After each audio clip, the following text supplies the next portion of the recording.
Welcome, adventurers! Okay, so, hi.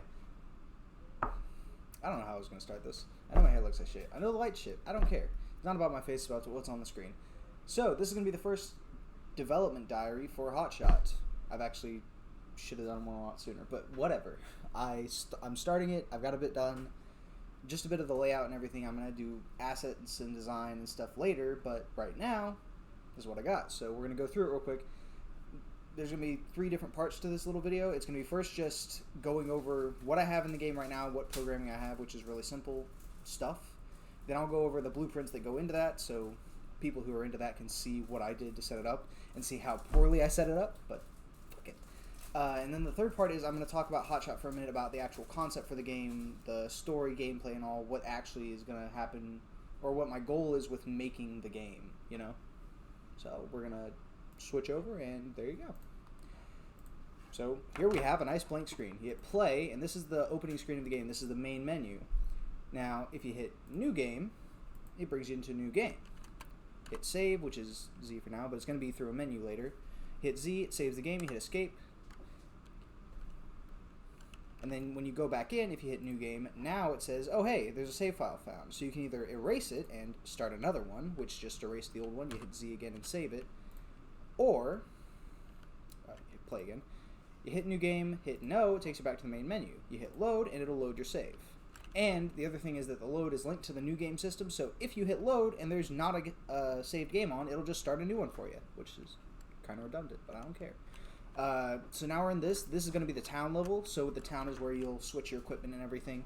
Right now, I just have the basic setup for testing purposes, and I'm currently a reskinned base sprite, but I'm going to fix that. So you hit F to interact, and you get your sprite select. You can switch between the two. These are going to be the first 2 sprites in the game, the fire and the ice sprite. You start as the fire sprite, you get the ice sprite later. Ice sprite isn't set up, but you can switch to it. It just doesn't do anything. It doesn't have the same functionality as the fire sprite. So I'm going to stay as the fire sprite, and the other one is the blue one. This is the gun shop. It's going to be a gun shop, but right now it's just for equipping the gun. And now you can see it's a little bit off-center. That's one of the issues I got to fix. But anyway, it still works, though. You can see in the corner the not hot enough popping up. That is the heat cycle for the HotShot. First gun in the game, what it does is you are fighting fire sprites in the beginning, and you have to heat up your gun to shoot water at them. So you hold it over a hot spot. There'll be flames there eventually. And it starts firing.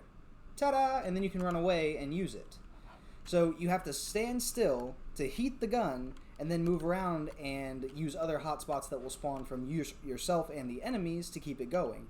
And that is the general concept for the game, but I'll get into that in a little bit.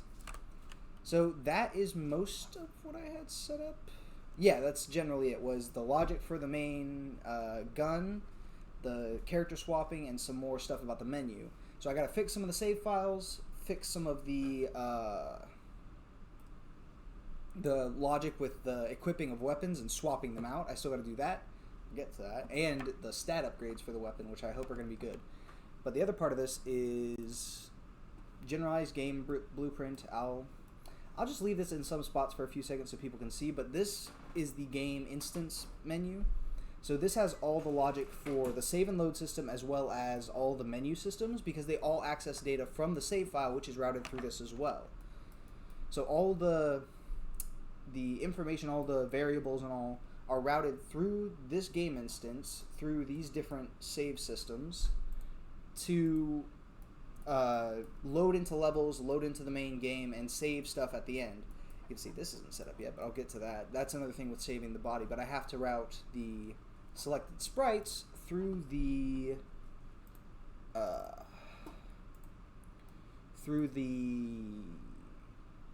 enum system.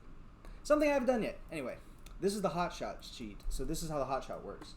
So this is not going to be fire sprite, but that is the base pawn. It's going to get the player pawn, whatever player pawn that is, and set that as a character reference, so it uses that for some of these other functions to get the first-person camera, which I'll change. But it runs 2 functions, which are the heat buildup and spray. So this is the overlap. When you hold that gun over it, it runs this function to say whether or not it's over the hot spot, and then it runs the heat buildup function, which just increases the heat of the tank. When that heat reaches a certain threshold, set right here through this, it spawns the little actors, the little water shots. They have a 3-second lifespan. They fly pretty far. I'm going to adjust some of those numbers and all because certain factors of the gun will be adjustable and some of them won't, like the fire rate. The fire rate's going to be set in stone and the speed of the bullets is going to be unchanging. But how much damage they do, how fast the tank heats up, and how long it stays heated up will all change because of other stuff later. And I'll talk about that a little bit more at the end. Then we have... Hey, let's go over the main menu function. So this is all the rigging for the main menu, where it gets the game instance as a reference. The options menu doesn't exist yet. The quit game, that you can quit the game, of course. The new game function and the load system. And it always, so the load system is going to load variables and settings for your character, whatever you set up. But it is always going to spawn you in the town level because it is a level-based game. So you can't just load in the middle of a level you may have started before. If you quit during the middle of a level, it's still going to load some stuff that would have happened before the level, but it won't load any level data or any like progress because that's saved at the end of each level for good reason. Town buildings. So that's the gun shop where it has the functionality for swapping the weapon or at least spawning it in. I'm going to have to set up a slot for this later, but it spawns the weapon and I had to do that to test the HotShot. And then the inn, where you swap sprites, not that, friggin' this one, the sprite select menu, which is in the inn, which actually will not be available from the very beginning. This is one that actually comes in through level progression. And it has all the functionality for swapping the sprites, which works just fine right now. That doesn't need to happen. Anyway, there's that. And then... what else? I think that's generally all of it. Save file, save data. Yeah, player info contains the variables that you save. This is the flyer floor, which actually is just an object. It just registers that. And these all look better when I actually do the images for them all, but there's that. So, there you go. Yeah, delete the save. There you go. This is what I got so far. But I'm going to... The next step for this is working on some of the actual blueprints. The meshes and models, textures, skeletal meshes and everything for all of these. To get the player character, the enemy AI, or the enemy character, the two guns and everything set up. So that the gun can be routed through those... so the guns that can be routed through the skeletal mesh sockets to hold it in the actual hand. Which, we'll get to that. And now, I'm just going to switch back to my face. Alright, so now we're going to generally concept about HotShot. What the... Oh, God, this screen is awful. I'm just going to... Why is it so bright? Okay. I'll fix that eventually. You can see me, you can hear my voice. That's all I care about. So, general purpose concept of HotShot is... I wanted a first-person shooter because it just came to mind, but I wanted to make one unique because I hate, like... generic military shooters. They're just boring. It's so silly to have a game where the entire function is push a button to kill stuff, and that's the loop. All you can do is change how quickly you kill stuff in different ways. So I wanted a game that was unique. So HotShot, the point of it is every single gun has a unique mechanic to fire. Like the the HotShot itself, heating the water tank up. You have to stand there and hold it over the tank for a second. The second gun, the heat wave, is going to be a big drum that you have to hold in the shockwave of the ice elemental's attack to capture compressed air. You then close the tank, heat up the compressed air, and then open the tank, and it fires. So you never pull a trigger. All you do is close and open the tank, and if you open it too soon, all that hot air just goes to waste. But if you wait long enough, it'll spawn the projectile, and it's going to have a lot of force and a big ring, so you can hit multiple targets with it.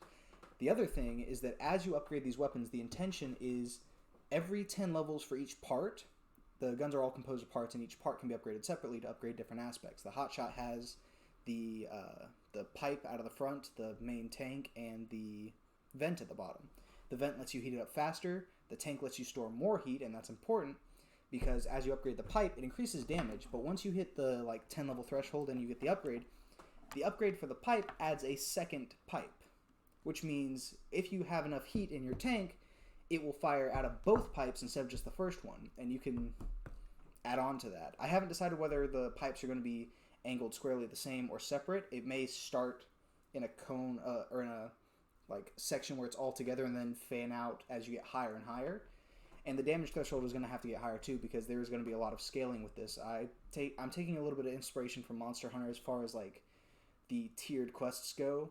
As you get further into the elemental planes where the levels actually take place, the enemy's base health is going to get magnified, so they're going to get tougher, and you're going to have to plan around.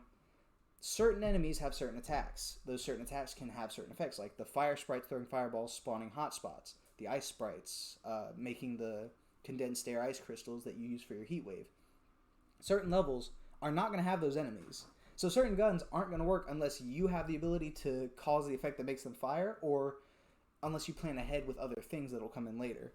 I also plan on having a couple equipable like pet animals, elemental animals that you can bring along that have different attacks than the main player sprites, so you can plan your gun attacks with that, because the guns are the main focus. The guns are the main damage dealers. Of course, you can deal damage with your elemental through elemental attacks. The pets can deal damage, but the main focus is the guns are where the damage comes from. The guns are where your oomph comes from. And the other thing is that there are 10 elements in this world, and each element is going to have hopefully three guns each. And the lighter guns, the easier to use guns, are going to be faster firing or just deal quicker damage easier. They're easier to use. The heavy duty guns will deal massive AoE damage, they will track targets, they will be easier to land damage, and they will deal tons of damage, but there will be more into what causes them to work, how you get them to actually fire, or the conditions required. There might be multiple, there might be one really difficult condition, or it might require a really specific enemy that you might not see in a lot of levels. That said, there will be ways to get that accessibility. Later, as you progress, you will get abilities that make it easier to use those heavy-duty weapons, because you'll need to. But the same way, you can swap between different weapons in the level, so you have to plan your loadout, your build of the sprite you bring, the pets you bring, and the weapons you bring, to make sure you can actually use them in the level to fight the enemies effectively, because of course there's also elemental damage. Certain weapons are more effective. So you can plan the perfect build with amazing weapons that work really well, but if they don't do a lot of damage to the enemy, you're going to be at a disadvantage. And on top of all that, as far as like gameplay goes, the second part of that is the story. I know story tends to take a back seat, and I am putting this to the side because the story is just meant to drive along, play the game. But the whole concept is this town that you're defending, that you're fighting for, is a place where elementals are supposed to live in peace. It's newly established, there's not a lot there, and immediately the fire elementals offer, hey, we're going to come along and join your city, help you build. And then they immediately start attacking. So you have to fight them off and protect your town. Along with that, as you fight them off, you go through their portal that they created to attack, and you enter the fire elemental plane, where you have to fight through their armed forces on their home turf to find out why they're attacking. As you go through and progress through those levels, there are secrets that come up, hidden things that are meant to explain, not through direct dialogue or direct signs, but through like the level details on the characters, details about the environment that are supposed to hint at what is actually happening and why things are the way they are. That will require a little bit of learning on people's parts to understand how elementals actually work in this world, but that's kind of the point. It's meant to be for people who actually want to take that extra initiative to see that. If you don't want to see it, then you can just go around defending your town and fighting off the elementals. And there you have it. But there will be more to the story. The story is mostly developed and getting fully developed now. As I'm just doing this, I'm writing stuff down. I'm also getting gun concept ideas, the ideas for how the guns work and all that, along with the bodies for the sprites. The sprites themselves, all 10 elemental sprites, have fairly different body types. None of them are exactly the same, so they all have to wield the weapon slightly differently. That doesn't affect gameplay too much. It's just like how they actually hold it, but it does play a role in how they have to approach combat, being that like and that's what I'm getting at, the movement abilities. So all of the sprites will have a elemental attack, like the fire sprite throws a fireball, the ice sprite condenses the air. the sprites you play as are the basic sprites, so they have the same ability as the first enemies. But along with that, they also have a movement ability, either associated with them with the running around or the jumping. Like the fire sprite has a double jump, and that double jump has a shockwave to it, meant to push enemies away. It doesn't deal damage, but it can spread them out a little bit. The ice sprite has a little ice slick that she can slide across to gain some speed. And that all plays into how you can approach combat, because some of the combat locations are going to be focused on keeping yourself moving to avoid certain spots of damage, certain environmental effects that both affect the guns for firing and affect you for taking damage or dealing damage.